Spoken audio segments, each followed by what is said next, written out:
Please welcome to the stage, Jane Sanders.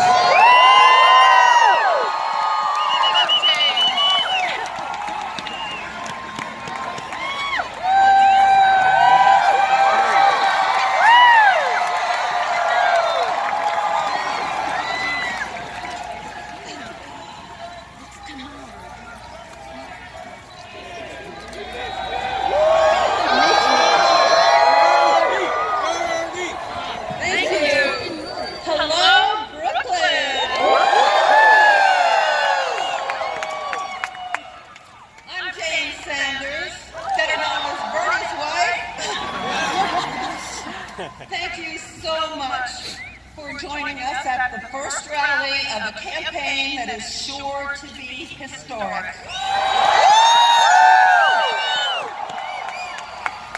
It's especially nice that it's here in Brooklyn. While Bernie and I met in Vermont, we both grew up right in this neighborhood. He went to PS 197 and James Madison High School. And I went to PS 269 and St. Xavier High School.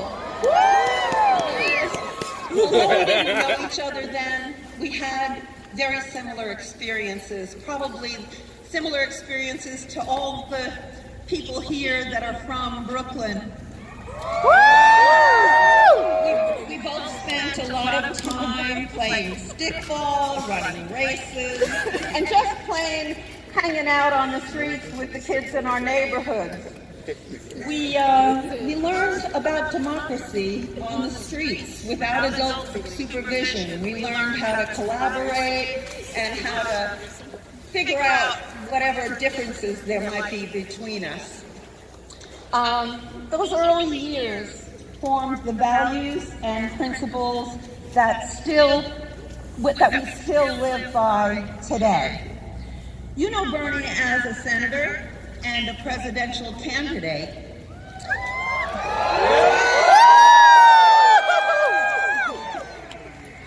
I've known him in many capacities over the years, as a co-worker first, then as a husband, a father to our 4 children, a grandfather to our 7 grandchildren, and always as my best friend. During this campaign, I hope you get to know the man that I have come to admire, respect, and love over all the years we've been together. I feel honored to be his wife. And I know that might not be politically correct to identify myself as a wife, but it's one of the greatest honors of my life. You will also hopefully get to know the man that our children, grown children, still look up to, and our grandchildren adore. Our sons, Dave and Levy, are here with us today. Our daughters, Karina and Heather, and the rest of the entire family will be with us throughout the campaign, and you'll get to meet them as well. Today is only the beginning.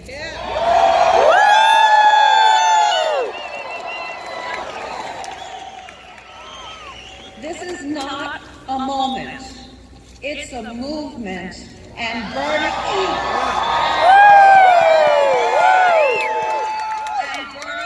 and I and our entire family are so pleased, so happy to be in it with you. Thank you so much.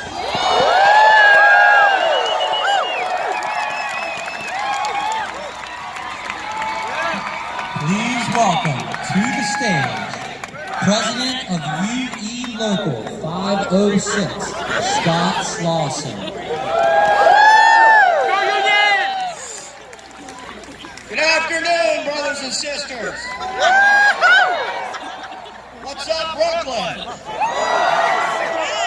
My name is Scott Slauson. I'm the president of Union Local 506 of the United Electrical Radio Machine Workers of America. We represent 1,700 advanced manufacturing workers in the proud blue-collar town of Erie, Pennsylvania. We're a generational workforce, and I'm here today with Janet Gray from our sister local, UE Local 618, whose history and struggles parallels our own.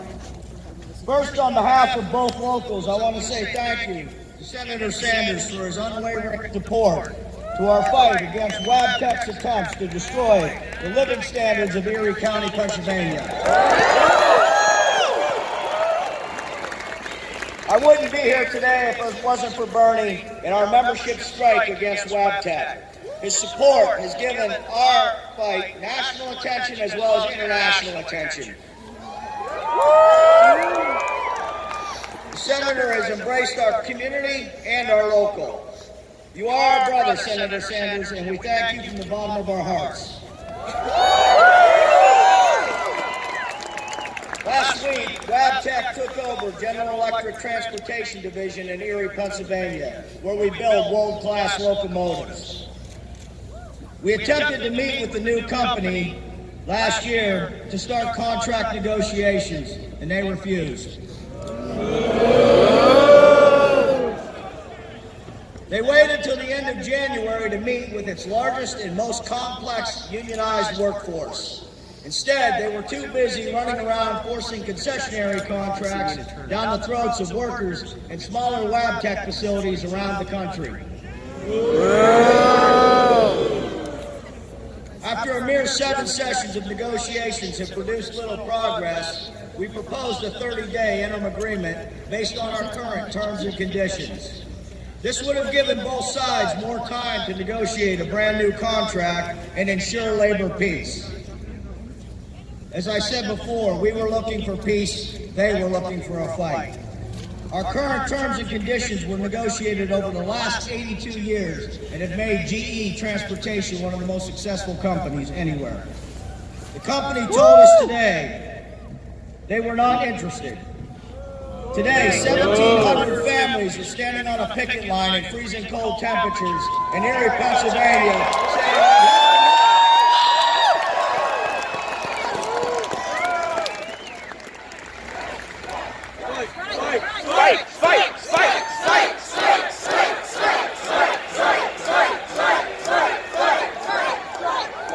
they insisted that all of our 450 workers on layoffs would be treated as new hires if and when they got called back to work. They would be paid $20,000 to $30,000 less per year for the same job. Those are wages we were making in the 90s. They would force mandatory overtime, making 20% of our workforce temporary. Almost 400 workers, with no union, low rates of pay, and no benefits. No doubt. Again, we said we had enough. Those terms were unacceptable to us, and we will not go to work for Wabtec under those terms and conditions. These conditions don't just destroy our families, they destroy our communities. They destroy the company. You cannot have two-tier wage systems or a temporary workforce for high-skilled manufacturing employees and expect the business to be successful. We make a living wage, and for that we don't make an apology. Generations of family in Erie have fought hard to build a great standard of living for us. We're not going to throw that away for our children and the generations of the future. Just so a greedy corporation and its shareholders can take more. We know what works. With decent pay, solid benefits, and strong job protections, we make a high-quality locomotive, we turn a good profit for the company, and we provide a solid economic foundation for our community. It's that simple. If you've got the living and working conditions, not only will you hurt the members of the community, in the long run, you'll hurt the company as well. On top of all that, the company is insisting on combining our job descriptions, which puts our members' health and safety at risk. That is something we absolutely will not tolerate. Today, 85% of our workers work voluntary overtime. When you force people to work mandatory overtime, how do you expect the community to thrive? They want to force people to miss church, weddings, birthdays, Little League games. Our members want the freedom to be able to help the community, to be in their children's lives and their school activities. My union, UE, is proud to stand against forced overtime. 40 hours is enough for the employer to control your lives. Damn straight. For decades, working people in the communities they live in have been beaten down by greedy corporations while they pay themselves millions in bonuses and stock options. This is wrong. It's a failed model, and we in 618 and 506 in Erie, PA, and our community intend to change that. We are fighting for every worker's right to family-sustaining wages, good pay, decent benefits, and solid work protections for all. It's time for men and women to make a stand. And with the help of our community, our politicians like Bernie Sanders, and the great people here today, we are making that stand.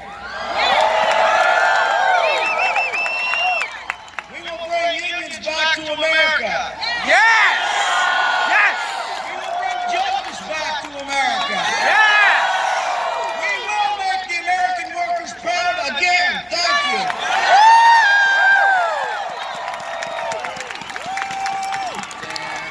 Please welcome to the stage Reverend Representative Terry Alexander.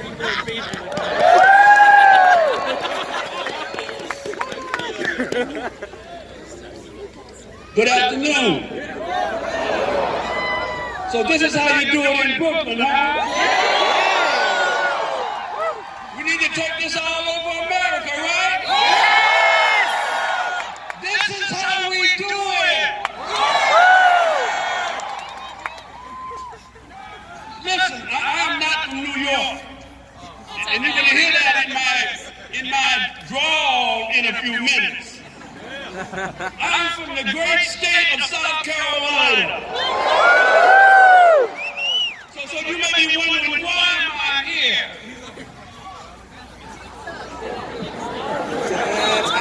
I'm here in this cold. I'm here because while this may be the place Bernie Sanders grew up, the campaign is going to be going to run bigger than any one place or region. This campaign is about the entire country to defeat Donald Trump and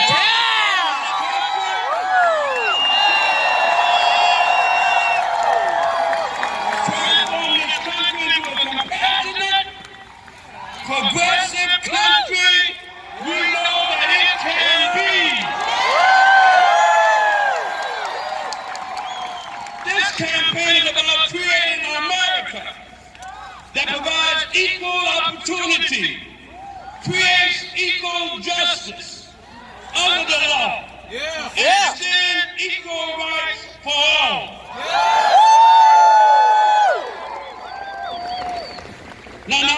Now, Brother Sanders, if I hope you don't mind me in calling him that, did not grow up with a silver spoon in his mouth like our president. He is the son of an immigrant whose parents struggled to make ends meet and survived right here in Brooklyn. Where we come from, and the struggles of our family shapes our worldview. And so often the work we choose to do in life will shape our world's view.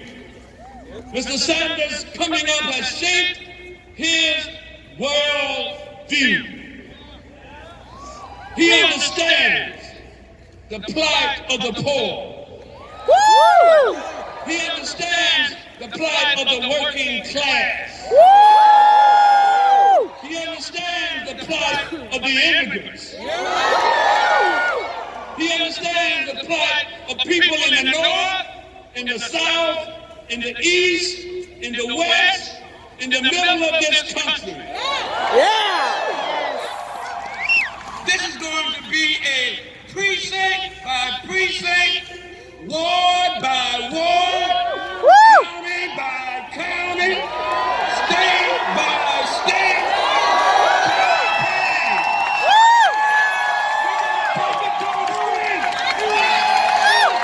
We're going to take it to the street. We're going to take it to the street.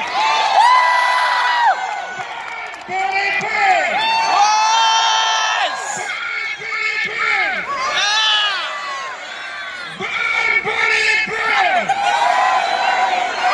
Let's go to work, America. Thank you very much.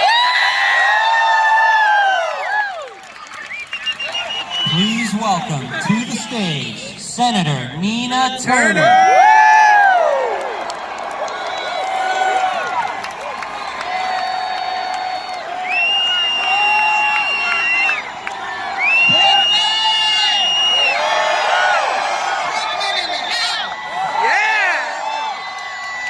Wow, the Reverend did that, didn't he?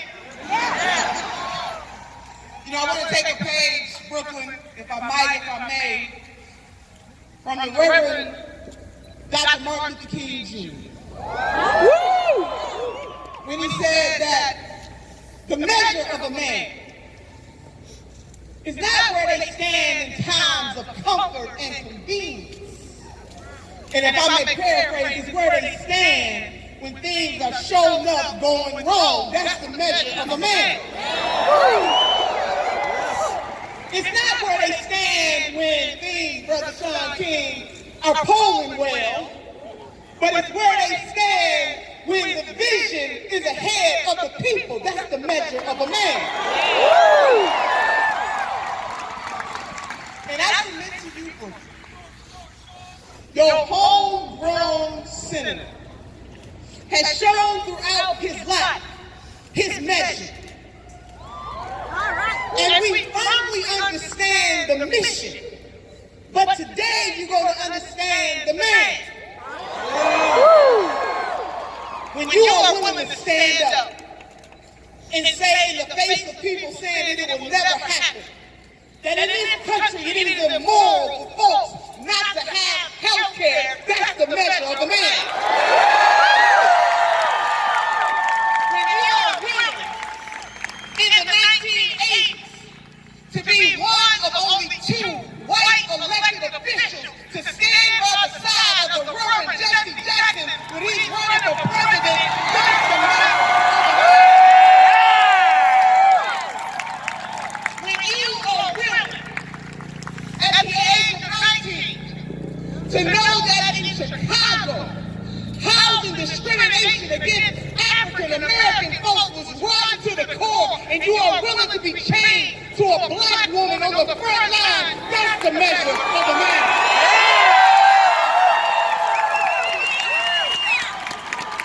And when you are willing to go to Canton, Mississippi in 2017, Brother King, to Marshall, Mississippi with people like Brother Danny Glover, to say to the Nissan workers who are trying to unionize that you have a right to have a union and to live a good life, that's the measure of a man.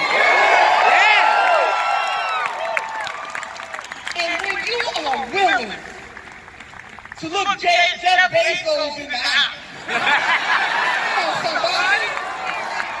come on somebody, to say to the wealthiest man in the world that it is a sin and a shame, that it is rotten to the core, that $11 billion company refuses to pay their workers a living wage and to get that $15 an hour.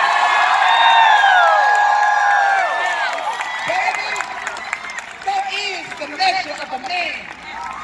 And when you dare during the debates in 2016, when the question is asked of you, what is the greatest existential crisis to this nation? And you say boldly, climate change, that's the measure of a man.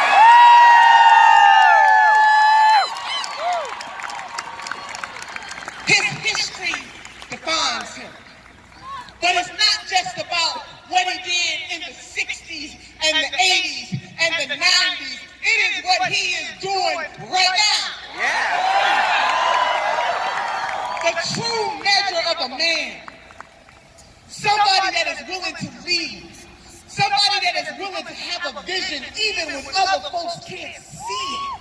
Somebody who's willing to tell the truth, the whole truth, and nothing but the truth. So help us God. That is the measure of a man. And so I say, Brooklyn, that you should be proud that the son of this city has been standing on the front lines for a very long time. Standing up for working people in this country, black, white, brown, red, yellow, and the swirl in between. Gay, lesbian, bisexual, transgender, queer, Jew, Gentile, Christian, Buddhist, atheist, standing up for the people. Of the man. And so, I submit to you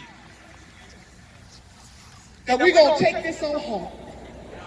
That we're going to finish what we started in 2016.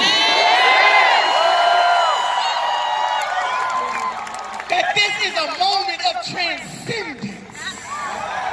And our mission is so high, we can't get over it. And our mission is so low, we can't get under it. And our mission is so wide, we can't get around it. And with these hands, there's an African proverb that says that many hands make for light work. Can I see the hands? Can you raise your hands? All over, can you raise your hands? With these hands, we're going to transform this country in a way that they've never seen before. With these hands, we will have Medicare for all. With these hands, we will have college for all. With these hands, we will make sure that the working poor and barely middle class in this country have a system that answers to them. With these hands, we will rise.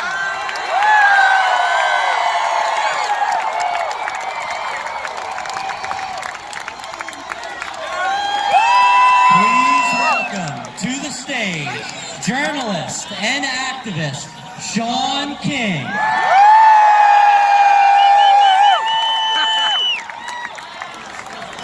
Brooklyn! What's up? Put your hands together one more time for Nina Turner. Now, about 9 months ago in Los Angeles, I co-hosted a criminal justice reform event with Bernie and Patrice Cullors from the Black Lives Matter movement. And it was so warm.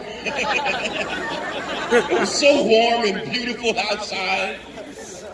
But in that event, I got the wonderful opportunity to introduce Bernie. And after I introduced him, his wife Jane and his son came up to me in tears. And they said something to me that I have never said out loud until now. They said, Sean, all these years, we've never heard these stories that you told about our Bernie. And I could hardly believe it. And they told me that Bernie just never wanted anybody to feel like he was using his time in the civil rights movement for his own personal gain. And the truth is, that's what we love about Bernie. But here's the thing, because most of us never heard these stories about him growing up here in Brooklyn or being a real activist in the civil rights movement in Chicago, because we never heard those stories, for most of us in our minds, Bernie has always been a disheveled, gray-haired, bespectacled politician. Like for most of us, Bernie starts in our mind for who he is right now today. And don't get me wrong, I love who Bernie is today, but I need to tell you a little bit about how he got here. Here's why, listen. His journey to this moment is so much of what makes him special and what makes him different. And it's his journey here, not just his political views, not just his policy plans and ideas. It's his journey to this moment that makes me trust this man with our future. Listen, Bernie Sanders was born right here in Brooklyn the same year the Holocaust began. The next year, when Bernie was just a baby boy, his uncles Jacob and Abraham, his aunt Shauna and her son Leopold were all killed in the Holocaust in Poland. Hold on, that's the wind. Right. Bernie never met them. And in the community that Bernie grew up in, right here in Brooklyn, this was a common story. Every other shopkeeper, every other neighbor had all lost huge swaths of their family to the Holocaust. And to come of age in that time, in that space, it gave Bernie a deep sense of right and wrong. But I also think that the trauma that Bernie's family faced and experienced, it also meant that you really didn't talk about your pain. It was just too hard. And right before Bernie started school here at Brooklyn College, his dear mother Dora passed away. And just 2 years into his time at the University of Chicago, his father passed away as well. And so you have this young 19-year-old man whose father narrowly escaped the Holocaust, whose parents both passed away. You have young Bernie Sanders alone in Chicago at the height of the civil rights movement. And I need you to understand that we must reject this idea that who Bernie was in the 1960s is irrelevant. I reject it.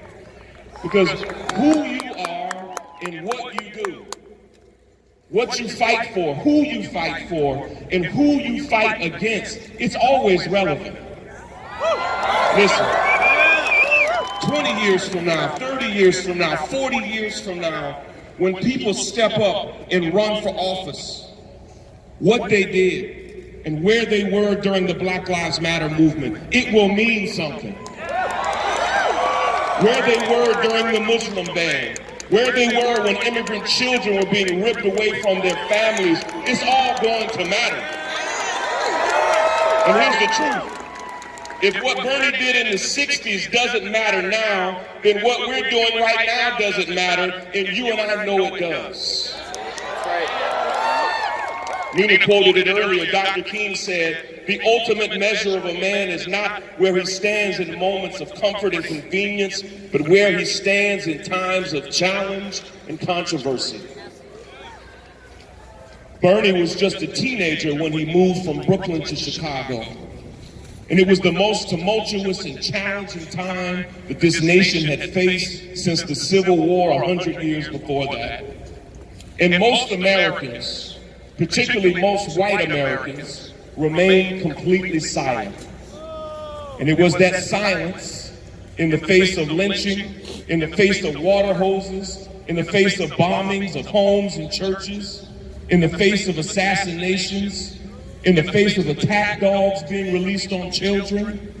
It was actually that white silence that broke the heart of Dr. King as he languished in the Birmingham jail. And it was that silence in the face of evil that Dr. King said actually tells us more about the soul of America than the brutality itself. Bernie loved Dr. King, young Bernie. And long before we used the phrase white privilege, Bernie had the notion that he needed to use his own white privilege to fight back against racism and bigotry and inequality. He's been doing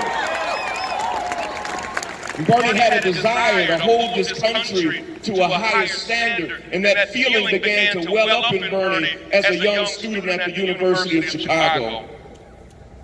Bernie actually became the chairman of the university chapter of the Congress of Racial Equality, CORE, and he merged that group with SNCC, the Student Nonviolent Coordinating Committee. Listen, these weren't just photo ops. Bernie literally helped lead the first known sit-in at the University of Chicago. doing this. 33 students camped outside of the president's office protesting segregated housing on campus.